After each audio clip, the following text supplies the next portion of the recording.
Hi, Coyotes fans. Welcome into another episode of the Off the Post podcast alongside Paul Bissonnette and Shane Doan. I'm Luke Lipinski. Guys, how you doing this morning? Doing well. It's been a busy couple weeks. It's been a busy season, but we're just past the three-quarter mark of this season. As we record this, the Coyotes still just a point out of a playoff spot.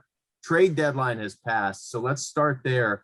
I know neither one of you guys were ever traded at the NHL level. I mean, Doan obviously played your entire career with this team, but what is it like with that trade deadline approaching when you are a team that's in the playoff race and you don't know if all your teammates are going to be there the next day?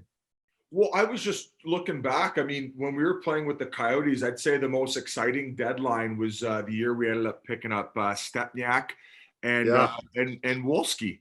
And they both had great contributions with us. So, you know, the trade deadline can definitely be an exciting day. As far as the Coyotes are concerned this year, I thought, especially if you're a fan who's been invested in it, I guess it's pretty cool to see that they're willing to give this group together an opportunity to try to make playoffs. Obviously not really adding much, but, giving the young guys an opportunity. So, yeah, trade deadline day is definitely an interesting one. And I thought that this year overall, it was fairly exciting considering that there weren't much expectations going in, Doaner. No, I agree. Yeah. And that I remember that year when we got those two guys. Stepniak went on a tear. Remember he scored, I think, like 14 goals in the next 18 games or something. Made Don Maloney look like a genius. I think he won GM of the year because of that move. And he might have. That and Wolski was so good for us too. They both were. And that was, I think we picked up somebody else, didn't we? Who else did we pick up? We picked up a D-man. Maybe didn't we pick up Schneider? Maybe we did. I don't know. Those are the two big additions. And then I remember Wolski had a really good playoff as well. So it just kind of just goes to show, like, at the deadline, just adding a couple pieces could be such a relief on the offense for us, especially at that time. Oh, for sure. That's huge. And then for our group this year, it's, to be within 1 point, obviously the top four teams were kind of picked before the year almost started, and for us to be right there with it's encouraging, and it's going to be a battle here the next, I think 12, 13, 15 games. Well, before I throw it over to you, Luke, I had actually St. Louis, Colorado, Vegas as the top three, and then us as squeaking in as that fourth. Minnesota's probably been the biggest surprise so far, Luke, in my opinion. No, absolutely. I think to both of your points, I think everybody, look, Vegas and Colorado are going to make it because they're legitimate cup contenders.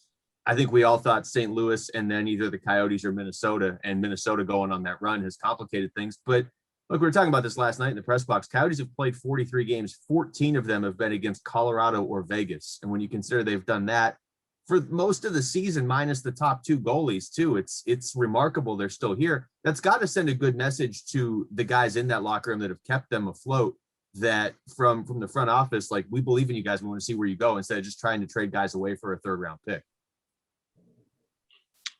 I agree. It's one of those things that you look at everything that they've kind of went through, and you got to give Rick Tocchet a ton of credit for what he's done, because you eliminate all those things. And like you said, in talking to the experts around the league, I don't think that they were thinking that as much as we wanted us to be in that battle, they probably had Minnesota and maybe San Jose ahead of us. And for us to be right there, it's looking, like we got a shot, and that's huge. And for those guys to have that belief in themselves, and for the guys to, look at what Chick's done this year and what Connor Garland's done this year as they've stepped up. And then obviously what Bunting has done since he's come up. He's got 6 goals in 8 games, and not just 6 goals, but he's like in the game. Like, it's creating stuff. Everyone's mad at him. It's so fun to watch. Hey, I played against him in the American League, and like he was yapping all game. He was a pest. He was in your face. He was just a gamer. And, spending 300 games in the American League, that's a grind. You never know if you're going to get your opportunity. And, one bright spot on this season for the Coyotes so far, on top of the fact that they're still in the race, is just like when Connor Garland got his opportunity, because, maybe we're not as deep as other teams, you get to actually see what you have in the American League, where you see some of these teams sometimes they'll be like, yeah, we're going to make a deal at the deadline for this guy, or we're going to throw in a prospect where it's like a whoopsie daisy. we just gave out a guy who could, add to our top 6 for years to come, like Connor Garland. You've seen what he's done. Now you have a very similar situation where I don't know if Bunting in maybe a normal season maybe gets that opportunity, and or if we have a deeper lineup. Now all of a sudden it's like, wait a minute, we have a legitimate NHLer here on our hands who's not making a lot of money, who can help contribute and also give guys down in the American League a little bit of hope, being like, hey, they're willing to look what's inside the pipeline here. And so, and listen, same goes for Aiden Hill. Do we want both of our goalies going down with injury? No, but we found out over the course of the last 2 months that Aiden Hill is a competent NHL goalie. Is he going to be able to be a starter moving forward? Well, that's the next level that he has to take. But so far, so good. And it's really nice that the Coyotes have had those opportunities to look at those guys in the A. No kidding. I've went down there a couple of times to watch them practice and just say hi to the guys and kind of watching what they've done. And Bunce has been doing this from the beginning of the year. I think he won Player of the Month for the first month down in the AHL, and he's been leading that team down there. And you watch him practice and you watch him he's a guy you want on your team, Biz. He's loud, he's chirping guys, he's having fun, he's bringing personality and a lot of just jam to the dressing room and to the locker room. And so I'm so excited and happy for him. And then Peterson too. Peterson's been good for us. He's stepped right in and been great for us. And to Ivan to get to play against Colorado last night and start against Colorado last night, that's not an easy task. Like, that's hard. Those are legit scores on that team. And yeah, I agree. The AHL is so important, especially if you're an organization like us right now, where you're kind of going through what we're going through. So Luke, before we switch it over here, so between Bunting and Fischer and even Eric Selleck, when I was down in the American League playing for the Ontario Reign, these guys were yapping nonstop. I wanted to cave Bunting's face in, but as I said, unbelievable player. The game that it escalated to the next level, I actually ended up getting an assist Doaner to tie the game up. It goes into OT, and I was going by the bench chirping Fischer, and I think he was sitting next to Bunting. Well, sure enough, we take a penalty, goes into overtime. Fish scores the OT winner and goes by. Oh, yes. Bow and arrow right into our bench, and the bench is clear. And so this is the type of rivalry I had with these, these mouthpieces down there. But just going back to Bunting, the type of guy that you want in your lineup, because every night he's just going to be that guy yapping, competing, and getting underneath other guys' skins, regardless of how good they are. And I think that's huge, because it drives you and holds you to an accountability of, like, everyone wants to get you, so you better be in the game. Like, do you know what I mean? Well, another thing too is now all of a sudden, like, especially in some cases when star players are kind of like, who is this guy who's on the ice quite a bit, 18 minutes yapping at me, and all of a sudden their mind frame goes from like what they're focused on trying to do to like, who is this pest? So you've taken their focus off of not only the game, but especially if you're the type of player that can play that type of mouth, chipping and chattering the whole game and still bring it. It's, certain guys can do it, Doaner. Like, who was a guy that you played with who was like nonstop yap, but could always bring it on the ice? Oh, I guess Tice was a guy like in junior that did that and then brought it to the NHL when I got to play with Tice. Like, it was literally nonstop when he was playing in the NHL. Like, he sometimes teammates would be like, "Hey, we need to clear it off here." Yeah, but you had all kinds of guys. There's a bunch of guys that you play with that I'm trying to come up with guys that were really kind of driving that bus. I remember more the guys that you played against, like, remember, what's the kid's name? His Rutu. Oh, he bugged me so much. Was it the one with Pittsburgh? Yeah, he was in Vancouver when he bugged me, and he was so effective at it. Oh, and you just wanted to kill him. Luke, is there anyone off the top of your head that comes to mind when you're thinking of that type of guy? I mean, Avery was always a guy who was super chatty, but as far as the ability to play, 20 minutes every night and do it, like, was Theo Fleury like that? Yeah, but he was so, when I got to play against him at the end, he was just so good. Like, he did that because he had everyone, but he was also scoring like 95 points. So it was a pretty big difference. Like it's a lot easier to do that. I want a big guy. Brad Marchand, right? Doesn't Brad Marchand? He's got. Oh yeah. Yeah, he's good at it. Yeah. I think those guys pick their spots though, Luke, because like they can't be giving out the energy every night. I was just thinking of one. I lost it though. I guess we can move on. Which I guess one last thing on Bunting. I mean, I'm pretty sure I saw him chirping Ryan Reeves of all people in that game last night. Like, not afraid, not backing down from anybody, but more just for his longevity in this league. Like, to do all the things you guys are describing, and I know he scored a ton of goals, but the way he goes to the net, the way he's very consistent, at least it seems so far in the way he plays, like, you got to think there's probably a place for that guy at the NHL level if he's breaking through right now, isn't there? Yeah, you look what he did in junior. He scored 50 goals in junior. I know it's in the OHL, and that's not like the Western League, but he did score 50 goals in junior. I think the days of especially as far as size is concerned, and the league is becoming a better skating league where they're not emphasizing you don't have to be 6'1", 6'2". He's a bit undersized, and maybe that's why it took him a little bit more time in order to learn that game and be able to deal with getting to those areas and adding what he needed to add to his bag. But I just look at it as far as like the overall compete and what areas you're able to get to and what you're bringing both nights. So just for as far as his overall skill set and what he's able to bring every night, it's very impressive. You guys mentioned the goalies, and Doaner, you mentioned Prosvetov. I mean, first of all, Adin Hill, I believe it was 10 straight starts for Adin Hill. That's tough at any level, and whether you expect to play or not. But to not expect to play much this year and start 10 in a row in a playoff race, and he's given them a chance to win most nights that he's out there. Yeah, and I agree.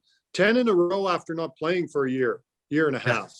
Like, his last game was, back in March of last year, and all of a sudden he doesn't get to play in any competitive games, and now he's thrown into the middle of a playoff race, and now you go 10 straight. That showed a lot of. I was really impressed. I love his disposition, Aiden's, and then Ivan's been, obviously he's young and goaltenders mature late, but he's shown so much promise, and he's so big. They're both so big. They're huge men.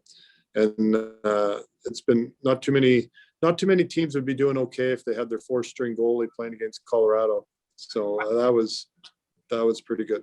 I don't know Aiden entirely well, but it seems like he's just a calm demeanored guy where I think, especially with a big body like that in net, it probably plays into your hand where he's not very scrambly. He just plays his position.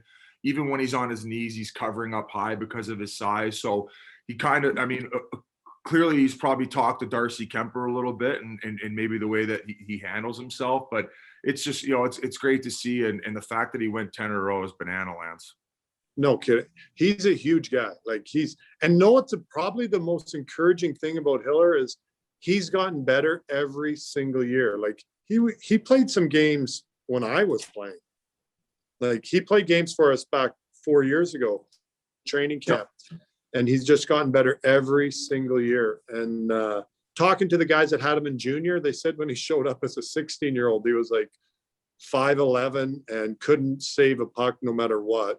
And then the next year he's like 6'1", and they're like, this kid's improved. And then the next year he's like 6'4", and they're like, holy man, he's getting better. And now then he's 6'6", and they're like, oh, the kid's pretty good. And it doesn't always look like it's, this beautiful, some goalies look like almost like they're like just so smooth and effortless. Hiller works at it. And it's, I don't know. I'm just excited because if he continues to improve, he's good now. And if he can improve 2 more years, 3 more years, all of a sudden you're looking at a pretty special goalie. Yeah. It takes some time to get control of a frame like that, especially going through growth spurts at that age in life too. Yeah, I agree. Doaner stopped growing height-wise. He just kept getting wider. Hey, come on. Don't you start joining that bandwagon too. Jalmerson brought this up last night. He's like, and he's only been here, 4 years? I mean, you guys can speak to this as well, because as long as I've been covering this team, it feels like the Coyotes always have good goalies. And it's not just the main guy, it's the second guy. And if they have to go to the third guy, that's not common around this league. And Doaner, I have to think, at least for the last 10 years of your career, you were playing with pretty much a reliable goalie every season. Yeah, and we had reliable backups. Like we had good starters and backups, and because of that, I mean, I think that we were in a position as a team where we were giving up quite a few shots. So your goalies always look a little bit better when you're giving up shots. But you know, if you go back 10 years from, you know, Brizgalov and Telquist and then Jason Barbara, and Smitty, and obviously before that though, there was like Sean Burke, Habby Boolin, and like we had some good goalies. What's that dynamic like in the locker room between the starter and the backup goalie? Like, is there an ideal situation there where like the backup knows he's the backup, or is he the one that keeps the room loose, or is it just kind of, it varies from year to year by Biz? Well, yeah, I think it's important that if you have a backup who's not getting a ton of games, that probably is a little bit more light in the locker room, and also is a type of guy where he's very you know, respectful of the starter in a sense of making him feel comfortable. Like, never do you want like a battle for the net where Doaner, have you ever been in a situation where you almost had two number ones where there was like not a rift, but you could tell that they were both fighting for it? Because in my days, I've never really had that. And it's always been a good dynamic of where you're happy when with the goalie, the backup comes in for his 10 games a year, maybe 15, but most of the guys, one guy has a reign. We had the one year where we had Sean Burke, Brian Boucher, and Robert Esch. And there just because there was three of them and it made it kind of awkward. That's the year Chico went on his like Bush won 5 shutouts in a row. And he was wasn't necessarily the starter at the time. And it was, you know, it all ended up working out, but it can be a little bit awkward. I forgot my favorite name in the history of hockey was a goalie for us. I told you about it, Biz. Harris Doofus. You remember him? That's a great name.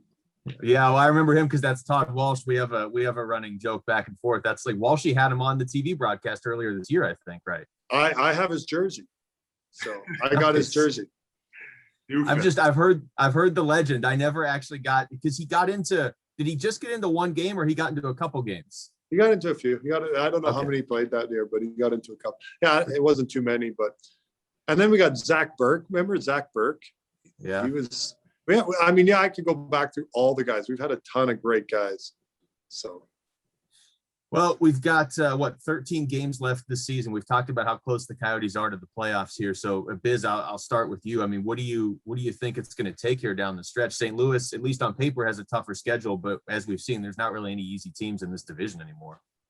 Yeah, no, it's been hard. We've been unable to really collect a lot of points against the Vegas and Colorados. We're pretty much done with most of those games. So winning our head-to-heads is important. I honestly think it's going to come down the last couple games of the year against San Jose, who have kind of all of a sudden found their way into the mix, at least to a certain degree. So I'm really proud of this group, as Doaner mentioned at the start of this podcast, and talk at the fact that they've been able to battle themselves into the position they are. I just hope they keep fighting the way that they've been fighting all season long and continue to get contributions from the younger guys, because I think it's kind of the way that this season's been going. And I think that we've seen a lot of steps taken in the right direction for this young core group. So to give them this experience down the stretch of playing meaningful games is always important. So I'm optimistic we can sneak into that 4 spot, and I'm looking forward to the last couple we got. I think we got St. Louis one more time, right? Yeah. Saturday. That's going to be a cage match. Yeah, that's going to be an intense one. That'll be fun. And hey, you want to play in those? Like that's what you look forward to. Like every single player, like 100%. That would be one you're like, yes, I can't wait to get the chance to play against those guys. And we've had success against them. And it's at home. So the hard part is it's coming off of a 9-game road trip. So it's going to be, that's always tough. You guys have both brought up Rick Tocchet, and I think we should look at part of why this team is having so much success. And you guys both know him really well. Doaner, I'll start with you because I know you played with him. What is it about his personality where it feels like when he says something in a post-game press conference, or certainly when he says something to the team, they respond within a game or two, and they're doing it. You know, it's not as simple as, hey, go out there and win the next 5. But if it's, we need to crash the net, we need to stick up for our guys. Like, it seems like this Coyotes team has gotten tougher as this season has gone in terms of sticking up for a fallen teammate if he gets, you know, cheap shotted or whatever. But how much of that is Rick Tocchet's personality from when he played carrying over? Well, his personality was scary, like, and not scary as like bad, just he's such an intense guy, and naturally, and nothing would give him more joy than being a guy that defends one of his teammates. That was who he was, and that was where he found a lot of his identity. I think probably the biggest thing about talk and why he has such a, they seem to respond, is as much as there's zero question in the room who the leader is, and he's the leader of that room, everyone feels like they have a voice. Like, if you talk to anybody that's in that room, they feel like they can talk, and that he's going to listen. He might not do what you want, but he's going to listen, and he's going to give you a platform to talk to him. And I think that's coaching now, and the way that it's grown and changed, and he's grown right with that, and he's done a great job of that. I've sat around and listened to the guys talk to him, and it's so impressive to see how comfortable they are with expressing their views on what's kind of their views and what they think is important in the game. Exact same moment, knowing that none of this is going to happen unless Talk agrees, and it's his team, and I think that's just a perfect dynamic and why he's been so effective. Because that's the kind of coach you want to play for, right? Where you're heard. I mean, he's still an authority figure, but you feel like your voice is heard and you have some input. Well, I mean, I know I would have loved playing for him, because that's You would have. Yeah, it's just kind of like how I view the game. And what I think is interesting is, you know, you got a lot of guys in the lineup, at least the majority of the team, that maybe they didn't grow up playing in that style of game. So I think that it's been good that not only have they been able to play their own style, but incorporate that and that team toughness and bringing that competitive edge most nights. Because I think that you find at the NHL level, unless you're a type of team where you have this massively high-end skill, where you have to bring that type of mentality most nights. Like, I look back at, like, you know, when LA won their cups, Doaner, they had that tough team mentality. Same with even Washington added that to their bag, and same with St. Louis when they won it. So I think that it's something that needs to be incorporated. And sometimes with these younger kids, it's not really how they grew up playing. So I think they're learning game by game and week by week. And it's been good as the season's gone on. They've added that to their bag for sure, Luke. Yeah, and you look at it's a copycat league. And when Washington did it, you kind of, next year St. Louis does it, and all of a sudden, then last year Tampa kind of did it. Everyone got tougher. Like, everybody got tougher to win. And I definitely think that the fighting is up this year because of the fact we're playing the same teams over and over and over again. And so there's no question that has a huge part of it.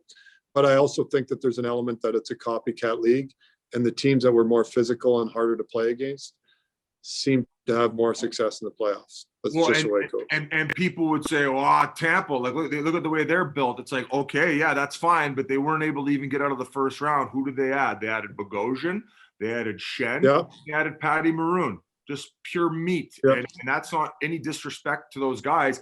It's just they have people there where when people surround their goalie, or maybe when somebody takes a liberty on one of their skill guys, it's a crowd of people over there addressing the situation.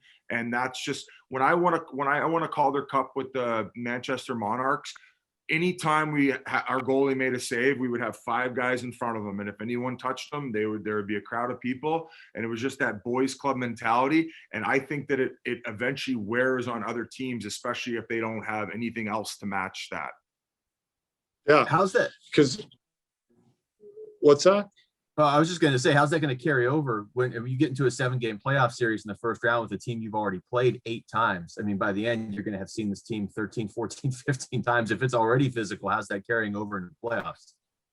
It's going to get really, really fun. It's going to get competitive, and they're going to have, like, that's what's crazy. Like, you look at, like, in the Canadian teams, like you said, there's going to be a chance they're playing each other 15, 16 times. Like, that's unbelievable. 2 teams are going to play them 15 or 16 times probably. I mean, that's like back in the original 6 days. And then they talk about how much they didn't like each other and how much they, you didn't associate. Well, that's because you played each other so many times back then. And now it seems that you only play each other once or twice a year. It's hard to get that healthy dislike for each other. But you talk about Tampa. They also added that Coleman and the kid from from San Jose. That was so good for them too. Goudreau, who's another guy who, he's got a chip on his shoulder. That Coleman was a great ad. I kind of looked. Yeah, he was probably one of the more underrated pickups at the deadline. And then they just picked up that Savard now, who he's a top forward. You don't really hear about him much, and all of a sudden he's probably going to make a huge difference. So yeah. We could go on all day, Luke.